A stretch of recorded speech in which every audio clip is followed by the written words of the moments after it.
नमस्कार। स्वागत है आपका विकास जाजम शो में। आज हम राजस्थान राज्य राजनीति यानी राजस्थान स्टेट पॉलिटी के एक बहुत ही ज़रूरी हिस्से पर बात करने वाले हैं और इसे समझना मेरे ख्याल से हर जागरूक नागरिक के लिए फ़ायदेमंद है। आज का विषय है राजस्थान विधानसभा की समितियाँ। सुनने में शायद थोड़ा क्या कहते हैं अकादमिक लगे, लेकिन विधानसभा का जो असल कामकाज है ना, वो काफ़ी हद तक इन्हीं समितियों के जरिए होता है। तो ये समितियाँ इतनी महत्वपूर्ण क्यों हैं? क्या काम करती हैं ये? देखिए, बिल्कुल सही कहा आपने। विधानसभा या जिसे हम सदन कहते हैं, उसके पास बहुत सारे काम होते हैं। कानून बनाना है, बजट पास करना है, सरकार के कामकाज पर नज़र रखनी है। अब हर एक मुद्दे पर मतलब पूरे सदन में यानी सभी विधायकों के बीच विस्तार से चर्चा करना वो मुमकिन नहीं हो पाता। समय की कमी रहती है। हाँ, समय तो कम ही होता होगा। बिल्कुल। इसलिए कुछ खास विषयों की गहराई से जांच पड़ताल करने के लिए, उन पर बारीकी से विचार विमर्श करने के लिए ये छोटी छोटी समितियां बनाई जाती हैं। ये समितियां विधानसभा के काम को आप कह सकते हैं आसान और असरदार बनाती हैं। मतलब ये विधानसभा की विशेषज्ञ टीमें हैं, ऐसा समझ लीजिए। अच्छा, तो ये एक तरह से स्पेशलिस्ट ग्रुप्स हो गए जो विधानसभा का काम बांट लेते हैं। तो राजस्थान विधानसभा में ऐसी कितनी समितियां काम कर रही हैं? देखिए, राजस्थान विधानसभा के जो नियम है उनके अनुसार कामकाज को सुचारू रूप से चलाने के लिए 19 यानी 19 समितियों की व्यवस्था की गई है। इनमें से 4 समितियां जो हैं वो वित्तीय मामलों से जुड़ी हैं, मतलब पैसे रुपए के हिसाब किताब से संबंधित, और ये बहुत महत्वपूर्ण मानी जाती हैं। 19 में से 4 वित्तीय। ठीक है। और इनमें सदस्य कौन होते हैं? विधायक ही होते हैं? और उन्हें चुना कैसे जाता है? कोई चुनाव होता है या मनोनीत करते हैं? जी हाँ, सदस्य तो विधायक ही होते हैं।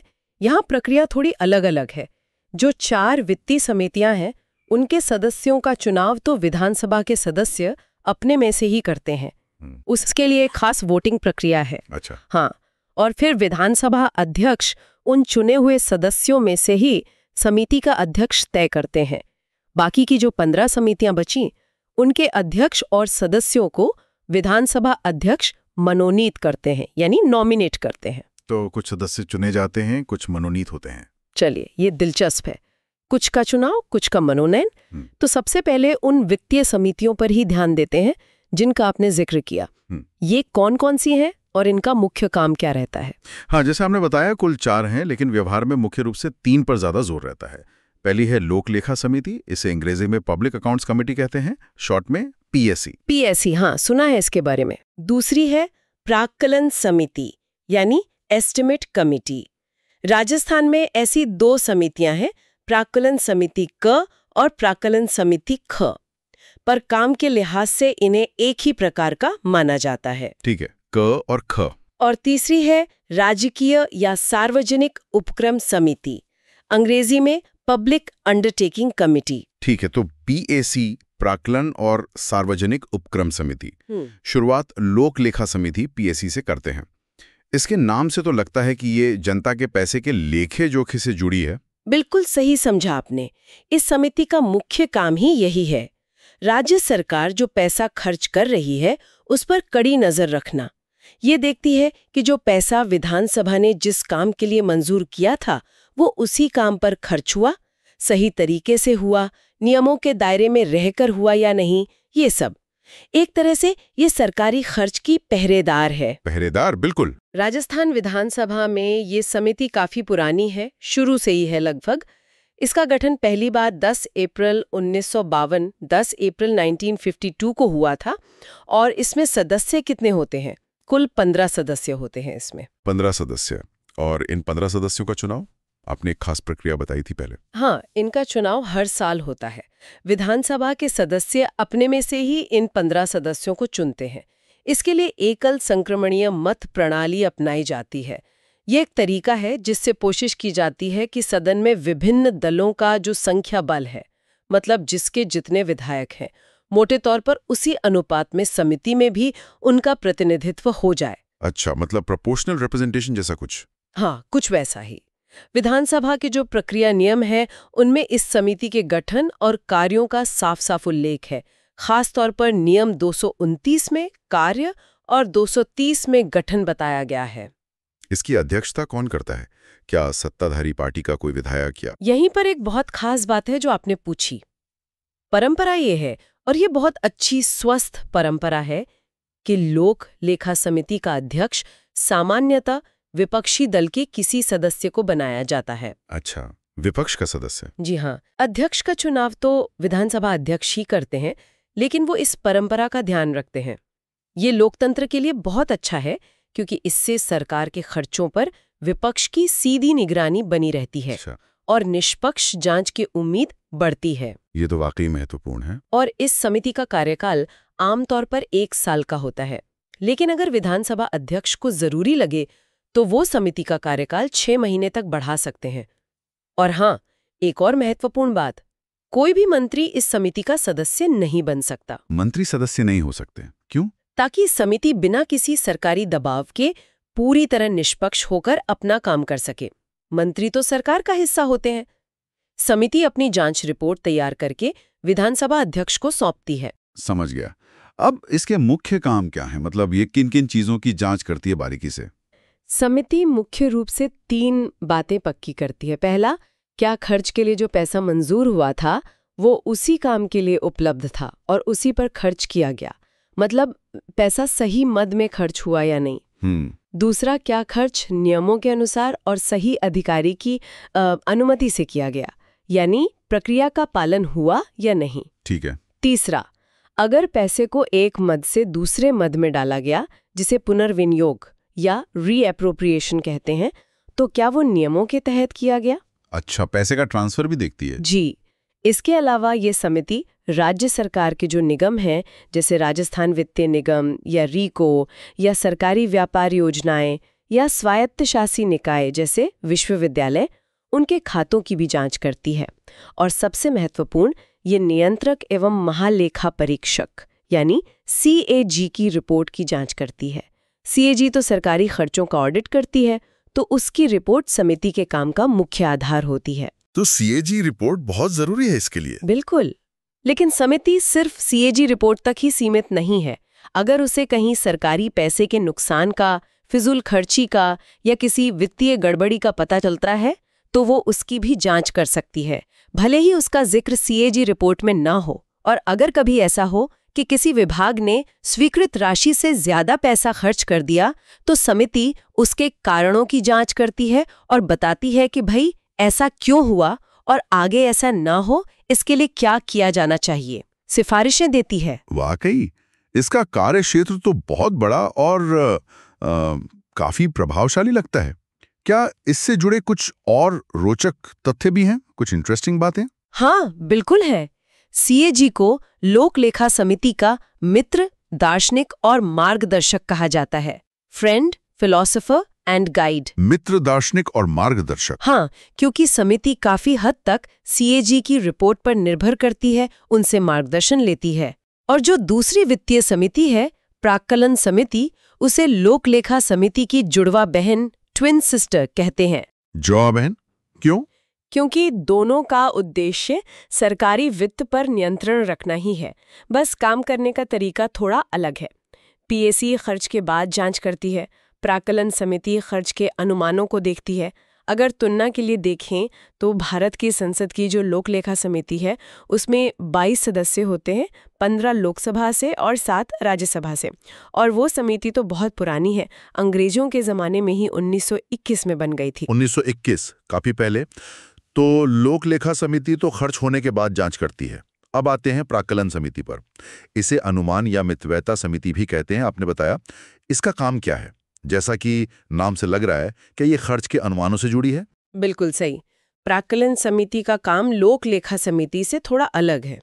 ये खर्च होने से पहले के चरण में काम करती है, आप कह सकते हैं। ये सरकारी खर्चों के जो अनुमान होते हैं, एस्टिमेट्स, उनकी जांच करती है और ये देखती है कि सरकारी कामकाज में किफ़ायत यानी इकोनॉमी, मतलब कम खर्ची, और कुशलता, एफिशिएंसी कैसे लाई जा सकती है। ये सुझाव देती है कि सरकारी पैसे का इस्तेमाल और बेहतर ढंग से कैसे हो सकता है, कहाँ बचत की गुंजाइश है। इसीलिए इसे मितव्ययता समिति यानी इकोनॉमी कमेटी भी कहते हैं। अच्छा, तो ये पैसे बचाने के तरीके सुझाती हैं? हाँ, बिल्कुल। राजस्थान विधानसभा में जैसा बताया 2 प्राक्कलन समितियां हैं, क और ख। इनके सदस्यों का चुनाव भी लोक लेखा समिति की तरह ही होता है हर साल, एकल संक्रमणीय मत प्रणाली से। हर समिति में अध्यक्ष सहित अधिकतम 15 सदस्य हो सकते हैं। आजकल शायद 14 सदस्य हैं। इनके अध्यक्ष का चुनाव भी विधानसभा अध्यक्ष ही करते हैं।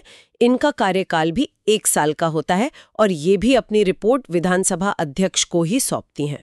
और इनके मुख्य कार्य क्या हैं? ये किस तरह के सुझाव देती हैं गुजरी तौर पर? यह समिति अपनी रिपोर्ट में बताती है कि सरकार जो नीतियां लागू कर रही है उनमें खर्चों में क्या बचत की जा सकती है। ये संगठन में सुधार के तरीके सुझा सकती है, प्रशासनिक कामकाज को बेहतर बनाने के तरीके सुझाती है। यह वैकल्पिक नीतियां भी बता सकती हैं जिनसे काम ज्यादा कुशलता और कम खर्चे में हो सके। यह ये भी जांच करती है कि बजट के अनुमानों में जो पैसा शामिल किया गया है वह सरकार की घोषित नीति के अनुसार ही है या नहीं। यह समिति बजट अनुमानों को सदन में किस रूप में प्रस्तुत किया जाए उसका प्रारूप यानी फॉर्मेट भी सुझा सकती है। तो मतलब ये समिति भविष्य के खर्चों को बेहतर बनाने पर और किफायत पर ध्यान देती है। समझ गया। अब तीसरी प्रमुख वित्तीय समिति राजकीय या सार्वजनिक उपक्रम समिति, इसका क्या काम है?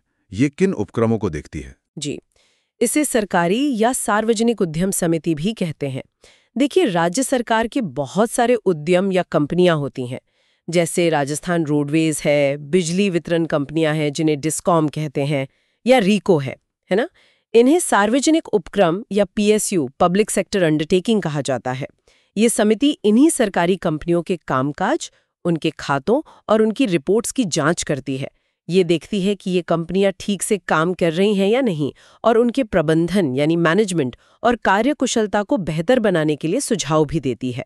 अच्छा, तो सरकारी कंपनियों की निगरानी? हाँ, इसके सदस्यों का चुनाव भी लोक लेखा और प्रकलन समितियों की तरह ही हर साल एकल संक्रमणीय मत प्रणाली से होता है। इसमें भी अध्यक्ष सहित कुल 15 सदस्य होते हैं। कार्यकाल 1 वर्ष का होता है और अध्यक्ष का चुनाव विधानसभा अध्यक्ष करते हैं। यह समिति भी अपनी वार्षिक रिपोर्ट विधानसभा अध्यक्ष को सौंपती है। प्रक्रिया काफी मिलती जुलती है। इसके विशिष्ट कार्य क्या हैं? क्या ये सभी सरकारी कंपनियों की जांच करती है या कुछ चुनी हुई? देखिए, ये समिति उन सरकारी उपक्रमों की जांच करती है जिनका उल्लेख विधानसभा नियमों की 5वीं अनुसूची में है या फिर जिन्हें सदन या अध्यक्ष समय समय पर जांच के लिए कहें। ये उन पर सीएजी की रिपोर्ट की भी जांच करती है, अगर सीएजी ने उनकी ऑडिट की हो तो। समिति का मुख्य उद्देश्य ये देखना होता है कि क्या ये सरकारी कंपनियां ठोस व्यापारिक सिद्धांतों मतलब साउंड बिजनेस प्रिंसिपल्स और समझदारी भरे वाणिज्यिक तरीकों प्रूडेंट कमर्शियल प्रैक्टिसेस के अनुसार काम कर रही हैं। आसान शब्दों में कहें तो क्या ये कंपनियां एक अच्छे कुशल व्यवसाय की तरह चलाई जा रही हैं? बिजनेस की तरह चल रही हैं या नहीं? हाँ, लेकिन इस समिति के काम की कुछ सीमाएं भी हैं, ये भी जानना जरूरी है।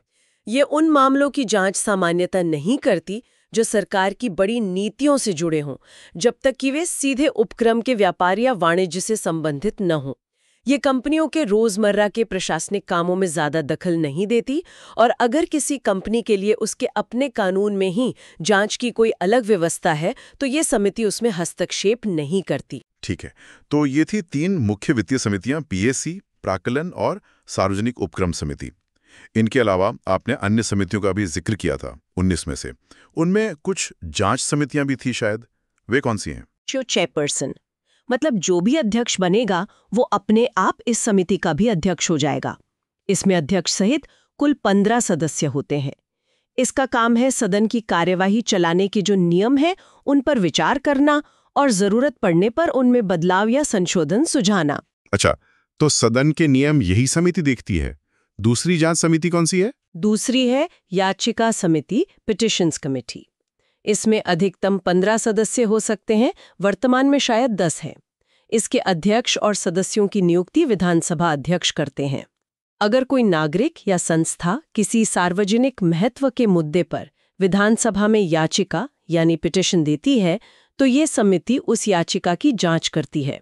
ये अपनी रिपोर्ट में बताती है कि याचिका में उठाई गई बात कितनी सही है और समस्या का क्या समाधान हो सकता है।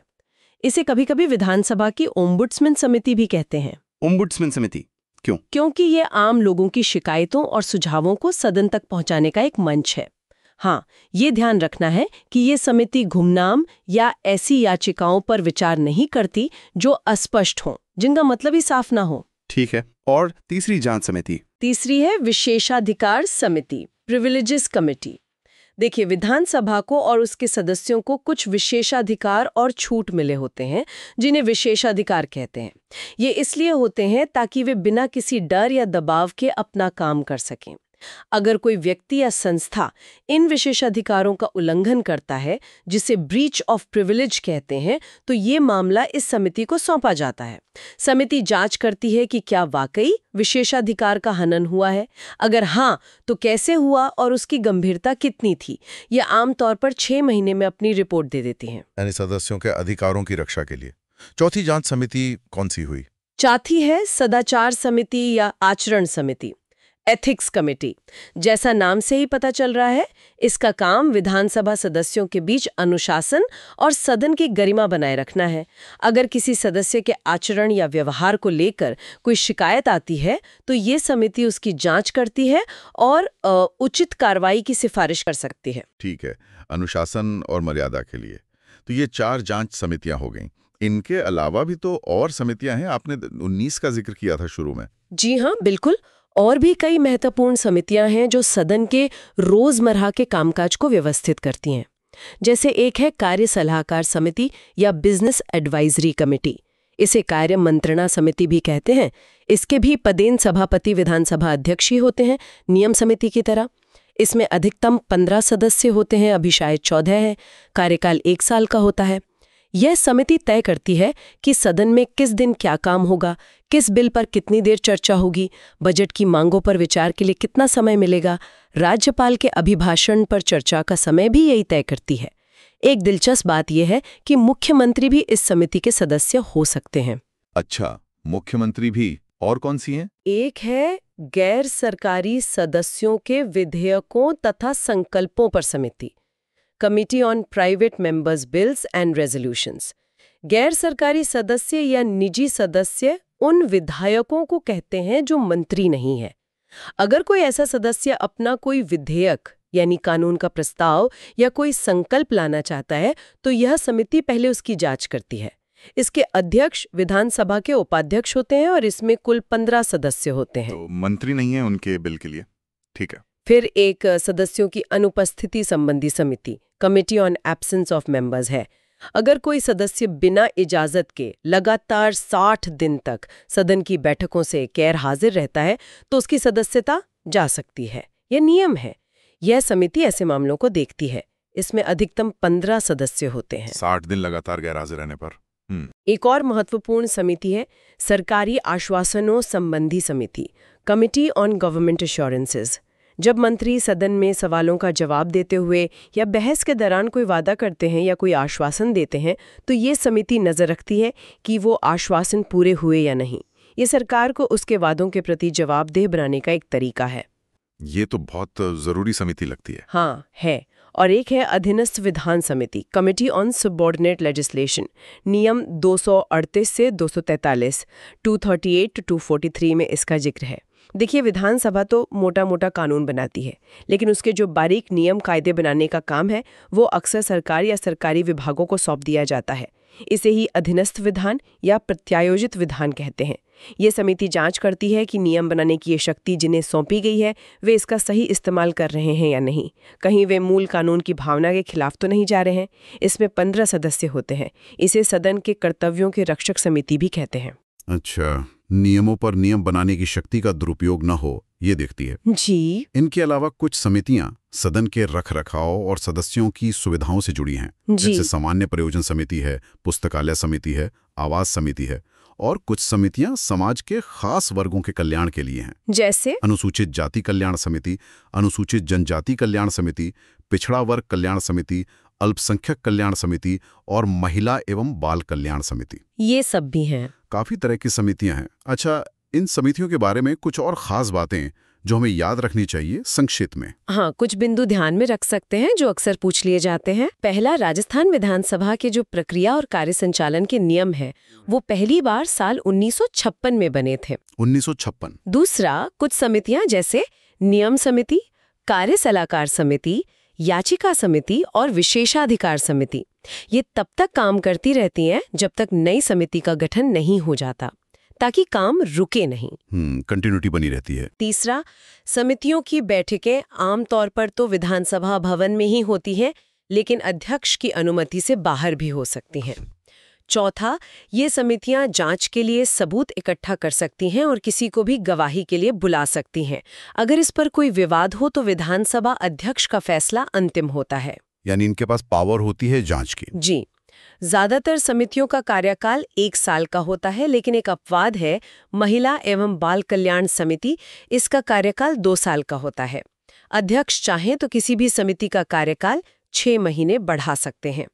समितियों की कार्यवाही गोपनीय होती है जब तक रिपोर्ट सदन में पेश न हो जाए। जैसा पहले बताया, मंत्री आमतौर पर सदस्य नहीं होते। अपवाद है कार्य सलाहकार समिति, जिसमें मुख्यमंत्री सदस्य हो सकते हैं, और ज्यादातर समितियों में अध्यक्ष सहित अधिकतम 15 सदस्य होते हैं। ठीक है, ये मुख्य बातें ध्यान रखने वाली हैं। एक सवाल मेरे मन में आ रहा है, आपने गैर सरकारी सदस्यों के विधेयकों वाली समिति का जिक्र किया था। क्या कभी ऐसा हुआ है कि किसी ऐसे सदस्य का जो मंत्री नहीं है, कोई विधेयक राजस्थान विधानसभा में पास भी हुआ हो, या ये सिर्फ पेश ही होते हैं? ये बहुत अच्छा सवाल है और इसका जवाब है हाँ। आमतौर पर सरकारी विधेयक ही पास होते हैं, ये सच है, लेकिन राजस्थान विधानसभा के इतिहास में अब तक 4 बार ऐसा हुआ है जब किसी गैर सरकारी सदस्य यानी निजी सदस्य द्वारा लाया गया विधेयक पारित हुआ हो। 4 बार? कौन कौन से थे वो? पहला था राजस्थान कानूनी चिकित्सा संशोधन विधेयक 1952, दूसरा राजस्थान जानवर संरक्षण संशोधन विधेयक 1954, तीसरा राजस्थान सामाजिक शिक्षा बोर्ड विधेयक 1958 और चौथा राजस्थान पशु और पक्षी बलिदान निषेध विधेयक 1973। अच्छा, 4 निजी विधेयक पास हुए हैं। जी, इनमें से 2 विधेयक पहली विधानसभा में पास हुए, एक दूसरी में और एक 5वीं विधानसभा में। हालांकि सबसे ज्यादा 16 निजी विधेयक तीसरी विधानसभा में पेश हुए थे, पर उनमें से कोई पास नहीं हो पाया। और ये भी रोचक है कि 8वीं, 13वीं, 14वीं और 15वीं विधानसभाओं में तो कोई निजी विधेयक पेश ही नहीं हुआ। तो कह सकते हैं कि निजी विधेयक का पास होना काफी दुर्लभ घटना है, पर असंभव नहीं। हाँ, ये तो वाकई दुर्लभ है। इन सभी समितियों के बारे में इतनी विस्तार से जानकारी मिली। ये सब जानने के बाद ये सोचने पर मजबूर होता है कि विधानसभा का कामकाज कितना जटिल है और ये समितियां उसे सुचारू बनाने में कितनी अहम भूमिका निभाती हैं। लेकिन एक सवाल उठता है, क्या ये समितियां वास्तव में उतनी प्रभावी हैं जितनी कागजों पर दिखती हैं? क्या ये विधायिका को कार्यपालिका पर यानी सरकार पर नियंत्रण रखने में सचमुच मदद करती हैं? जमीनी हकीकत क्या है? बिल्कुल, ये एक बहुत महत्वपूर्ण सवाल है जिस पर लगातार विचार किया जाना चाहिए। ये समितियां निश्चित रूप से विधानसभा की ताकत और क्षमता बढ़ाती हैं, इसमें कोई शक नहीं। वे सरकार के कामकाज की गहरी छानबीन का, उसकी बारीकियों में जाने का एक मंच प्रदान करती है जो पूरे सदन के लिए शायद संभव न हो।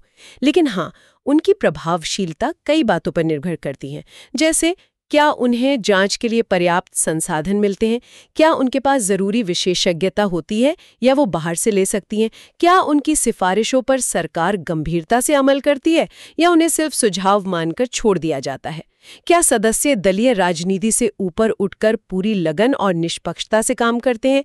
ये सब कारक महत्वपूर्ण हैं।